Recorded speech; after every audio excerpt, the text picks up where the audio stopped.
Santa Ana, where the school district is unveiling a new eco food truck. And meteorologist Danny Roberti is there live. Hi, Danny. Hi, Pat. Hi, Juan. Good evening, everyone. Yes, the sun is shining today, and we are celebrating in Santa Ana. We are at Taft Elementary School, and they are unveiling, yes, this new food truck. And it's not any food truck. It's an eco food truck. So you can see behind me, we are just minutes away from these band members, students here at the school that are getting ready to play. I already heard them earlier practicing, and they looked awesome. And then over here on the other side of me, this is a ceremony that's happening because kids and parents are out here celebrating this food truck. It is going to be a big part of this community. It's not here yet, but I promise you, I hear some really good things about it. And what better way to celebrate than in the sunshine, you guys? Let's talk about this crazy weather because it has been hot out there today. We saw temperatures in the 80s, even the 90s in some spots here in Santa Ana. We're in the 70s. It doesn't get much better than this, dropping into the 60s over the next couple of hours. Now, tomorrow is still going to be another warm day. It's our last warm day for a while. Highs in the Inland Empire back to the 80s. We start in the 50s and in the 80s, and a lot of us are going to feel just a few degrees cooler than today,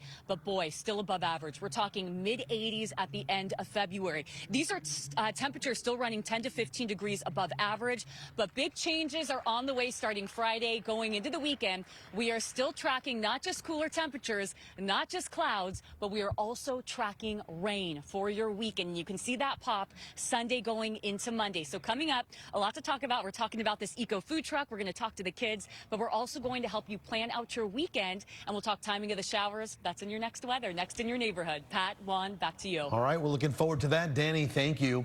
Now to a major move towards possible freedom for the Menendez brothers. The governor asking the parole board to investigate the public safety risk of offering clemency to Eric and Lyle Menendez. And KCAL's Jasmine Veal joins us now in studio. And Jazz, the governor spoke about this during his Fire Recovery press conference, right? Yeah, for a few minutes today. I mean, this was an action that he just took. So the governor said that he expects to get that risk assessment report for the Menendez brothers in 90 days to determine whether or not he moves forward with the clemency request. And if so, that process can be very lengthy. This first step, though, does not mean there's any guaranteed outcome. We are moving forward with an investigation, a risk assessment investigation. Governor Gavin Newsom says he asked the parole board to gather information on whether Eric and Lyle Menendez should have a chance at a life outside of prison. To understand their in-custody conduct, what they've done since the offense as it relates to rehabilitation and treatment programs, whether they've contributed to their own rehabilitation. This comes just days after LA County DA Nathan Hochman gave his reasoning as to why his office believes the court should deny the brothers' habeas corpus petition for a new trial. If you're asking me, was there evidence presented in the trial about it, there certainly was.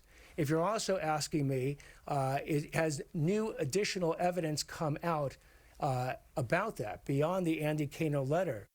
There is none. The brothers were convicted in 1996 of first-degree murder for killing their parents. But Hochman said the governor should do his own research and come to his own conclusion about whether he grants the brothers freedom. The clemency power he has is vast. In a statement, attorneys for the Menendez family say they are grateful for the governor's decision, but the family realizes that the governor's action does not mean he will commute the sentences. Instead, this initial step reflects the governor's considered decision to at least obtain the information required to make a fair decision. This is a big development in the Menendez case. The fact that Governor Newsom ordered this evaluation leads me to believe that he's at least considering clemency. Nima Romani, a former federal prosecutor who has not worked on the Menendez case, says the governor is asking the experts to look at whether they would pose a risk to public safety if they were released. I do think the brothers will ultimately be released from prison, but it could go either way. The Menendez brothers asked a court to take another look at their case after contending that new evidence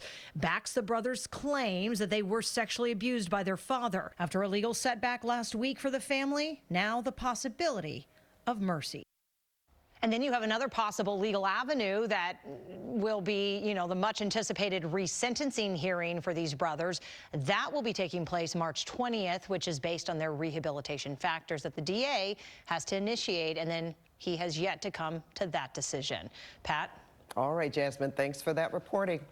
And now to this story. Michelle Trachtenberg, a former child star who appeared in Harriet the Spy, Buffy the Vampire Slayer, and Gossip Girl, has died.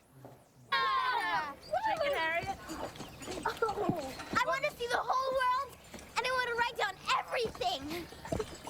The NYPD responded to a 911 call this morning at her home in Manhattan's Hell Kitchen, where officers found the 39-year-old unconscious and unresponsive.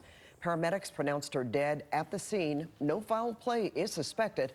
The New York medical examiner is investigating the cause of death.